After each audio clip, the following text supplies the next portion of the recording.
sebelumnya itu kita sudah bahas tentang penggunaan big data, kemudian AI, terus tantangannya di bidang robot advisory dan digital wealth management, kemudian bagaimana kemajuannya di masa depan, bagaimana regulasi yang mengaturnya di peraturan OJK gitu. Nah, di part ini akan membahas tentang bagaimana transformasi digital di dunia investasi, kemudian bagaimana tantangan etikanya, dan bagaimana inklusi dari keuangan itu sendiri. Nah, yang pertama itu bagaimana sebenarnya transformasi digital di dunia investasi khususnya di Indonesia itu membantu masyarakat dari berbagai latar belakang untuk lebih mudah mengakses produk keuangan. Oke, pertanyaannya menarik sekali tentang transformasi digital. Jadi transformasi digital di dunia investasi ini itu terutama melalui platform fintech. Fintech itu telah melakukan berbagai terobosan, misalnya pada robot advisory, di mana seperti pada platform Bibit, Bareksa itu mereka memberikan kemudahan di mana mereka itu memberikan bisa memberikan modal investasi yang rendah gitu, mulai dari 10.000 sampai dengan 100.000. Kemudian juga jadi kita melakukan kegiatan transaksi dalam itu tanpa bertemu langsung. Jadi itu merupakan transformasi digital yang paling nampak gitu. Jadi kita bisa melakukan transaksi tanpa adanya tatap muka dengan dimana kita membeli internet tersebut. Jadi kita bisa melakukan itu dimanapun dan kapanpun. Itu merupakan salah satu transformasi digital yang mempengaruhi layanan di finansial teknologi. Kemudian juga itu bisa mempermudah berbagai aspek, kayak dia mengefisienkan waktunya, kemudian juga kita bisa makannya di satu tempat saja tanpa harus bertemu dengan dia ini kita beli sahamnya seperti itu. Oke. Jadi transformasi digital dalam investasi ini sangat membantu masyarakat ya. Jadi meskipun jaraknya jauh itu tetap bisa melakukan investasi. Sudah ada kemudahan di dalamnya. Kemudian pertanyaan selanjutnya, apa saja tantangan etika dan bias algoritmik yang harus diwaspadai dalam pengembangan dan penggunaan robot advisory?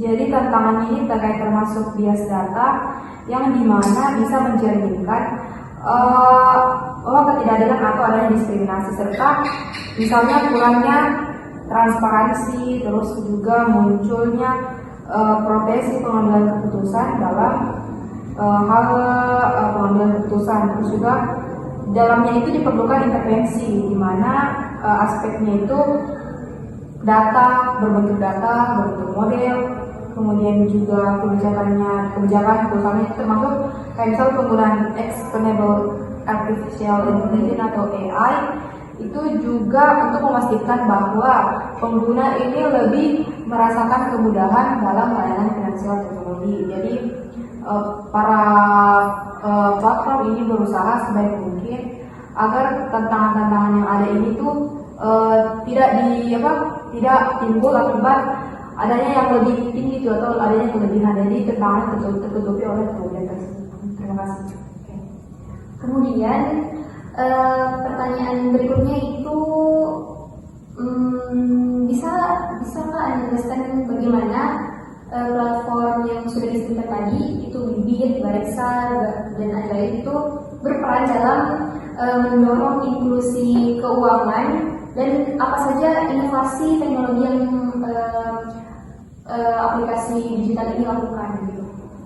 Oke, baik. Jadi ketiga platform tersebut berhasil menurunkan hambatan akses dengan menampilkan model biaya yang rendah dengan angka digital yang sederhana. Nah, selain itu juga mereka mengeluarkan nominal investasi minimum yang sangat terjangkau dan proses pendaftaran yang cepat secara daring tanpa harus bertemu secara langsung kepada penasihat keuangannya.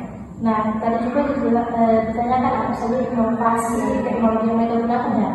Nah, jadi untuk itu mereka itu mengintegrasikan algoritma dan data analitik besar untuk memberikan rekomendasi otomatis.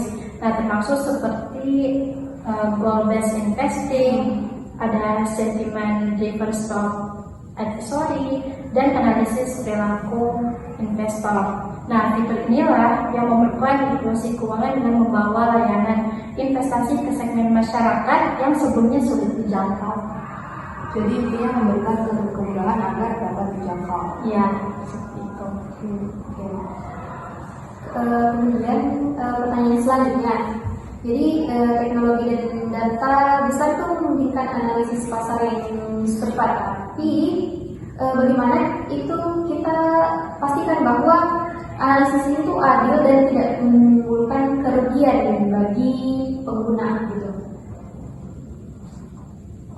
Di sini tuh jadi untuk mitigasi bias, kemudian ada proses datanya itu harus meliputi kayak kurasi representatifnya.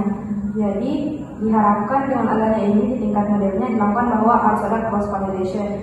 Cross validation ini dan ada juga fairness audit. Jadi gunanya untuk memastikan stabilitas performa di berbagai segmennya.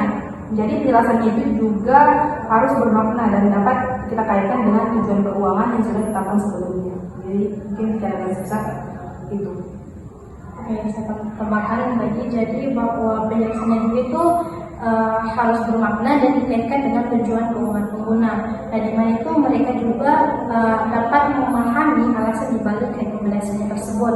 Nah, selain itu juga penggunaan explainable AI seperti SHIP itu membantu pengguna dan regulatornya saja. Oke. Jadi pertanyaan berikutnya, dunia investasi itu semakin personal dan adaptif, terutama dengan adanya AI dan machine learning. Jadi menurut kamu apa arti masa depan robo-advisor yang sudah kita bahas tadi, dan bagaimana investor harus menghadapi perubahan ini? Oke, baik. Jadi masa depan robo-advisor ini akan semakin mengintegrasikan AI explainability, kemudian analytic ESG, dan knowledge personalization yang telah kita bahas juga sebelumnya di part kedua itu. Nah, sehingga ini layanan mereka yang menjadi lebih personal dan berorientasi pada tujuan spesifik setiap individu. Dan tadi juga ditanyakan ya bagaimana investor itu harus bersiap menghadapi perubahan gitu. Nah, tentunya investor ini harus belajar memahami teknologi ini. Nah, kemudian itu mereka juga harus tetap menjaga literasi keuangannya, keuangan digitalnya, dan tetap waspada terhadap risiko bias dan privasi. Nah, di mana juga mereka harus memanfaatkan fitur hybrid advisory di mana kepekaan manusia itu tetap disertakan dalam pengambilan keputusan.